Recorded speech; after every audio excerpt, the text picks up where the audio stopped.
Hi everyone, so it's me, PJ. So, ako karon diri sa forest diri sa UM. So, medyo dako kaya ang atong area diri sa UM. So, karon is since Saturday man, so nakoy time na naglaroy-laroy diri sa University of Mindanao. So, one of the biggest school here in Davao City. So, karon is um, gusto lang ako hatag akong insight about atong picture nga nag-viral, 'di ba, last 2 days ago or 2 or 3 days ago about atong nag-viral nga picture regarding sa iyahang post, siya post yung nag-viral na teachers na nag-live na nangasaba sa iyang mga estudyante. For me, 'di ba, dako kay siyang issue karon sa mga tao, especially sa social media, na very grabe kakuan ang social media karon, especially pag naay mga negative na mahitabo ug naay mga negative na ginabuhat ang mga teachers. Kumbaga, dako kay siyang sala sa mga teachers pag naay mga negative. So out of 100 siguro na gibuhat sa mga teachers na maayo, pero only one mistake kay murag maka-down din siya sa sa mga teachers. Sige. Going back sa iyang issue. For me, dili man siguro makaingon nato ang teachers food kung wala siya reason. So, klaro kay no sa iyang sa iyang video is para siyang intentional ang iyang video. But for me, nasabtan ako sa teachers.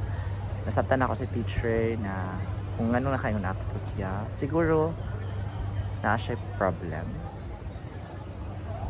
Yeah, na siya problems, siguro personal life, yun na. So, yun na naman dyan siguro, tanang tao, pag naay problema, marag mangita na lang pamaagi para mapansin. Siguro ang iyalang yung mali, di naman mali na mga sabata sa mga estudyante. Kay normal magiging na as teacher, ako as teacher sa junior high school, it's very normal na masuko, magyaw-yaw sa mga estudyante.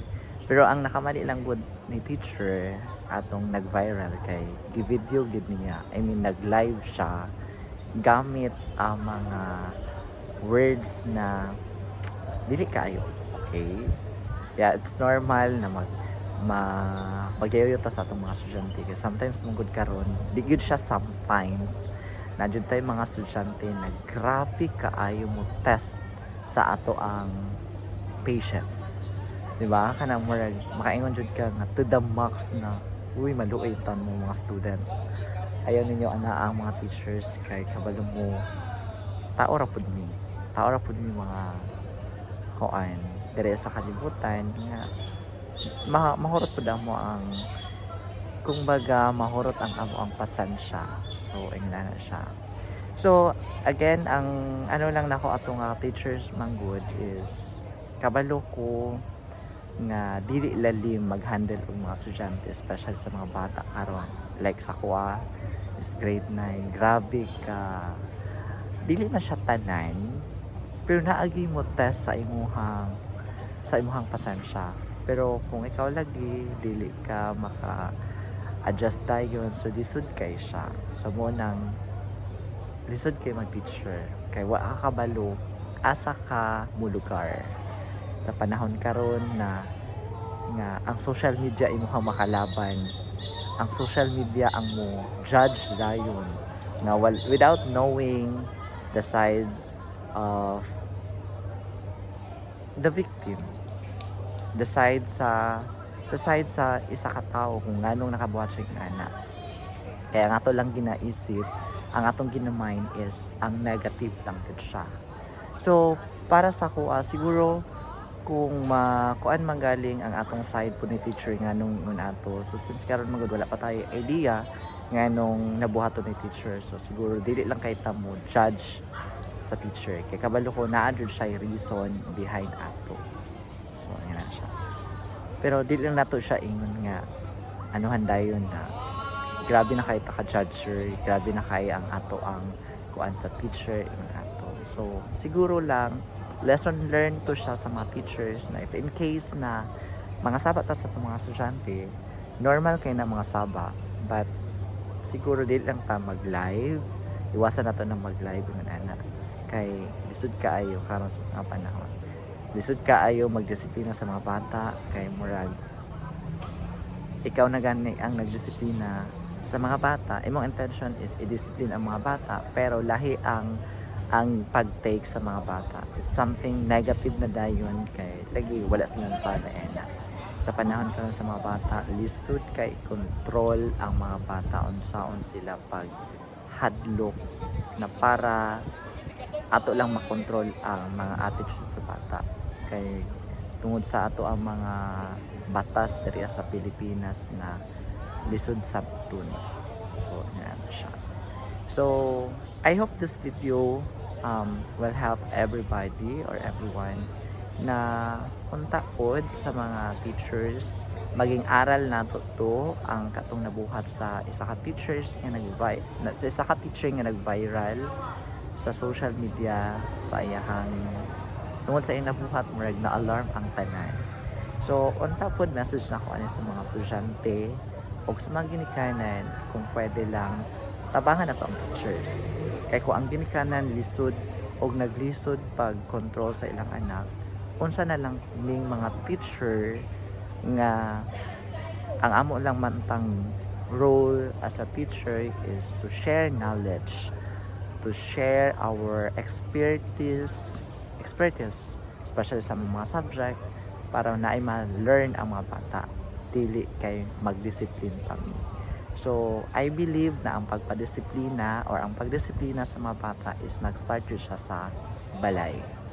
So teacher, kung dili ninyo gusto disiplinahon ang inyong mga anak sa mga teachers, please kamo ang magdisiplina. Kay dili lalim o lisod kaayo i-disiplina ang 50 ka estudyante sa classroom. Kung kamo naglisod og disiplina sa inyong mga anak, nga isa or duha lang inyong anak, how much more sa mga teachers? Nga dapat ang role sa teacher is share lang sa ilang knowledge, magtudlo ug maayong information about sa mga subjects na ilang ginahandle. Pero dagi kay na may mga bata gyud na grabe kaayo ka kuan pod nga mo test jud sa imuhang pasensya. So sorry na lang gyud mga students kung unsa man amo masulti kay kami pod teacher man pod tao ra pod mi na mahurot ang among pasensya. So I hope tanan unta magtinabangay ta dili kay sa 100 na gibuhat sa teachers na maayo tapos sa isa lang pagkakamali is ma-judge dayon siya as negative teachers. So siguro dili nato siya anaon kay luoy pud ka ay si teacher murag mao na ginaingon na akong sala og akong dakong sala. So mao na siya, mo nang tabangay lang ta kay ang atong goal lang man good is atong goal is maging good citizen diri sa kalibutan o nang tinabangay lang ta parents and students, especially sa mga teachers kay kabalo ko we are educators.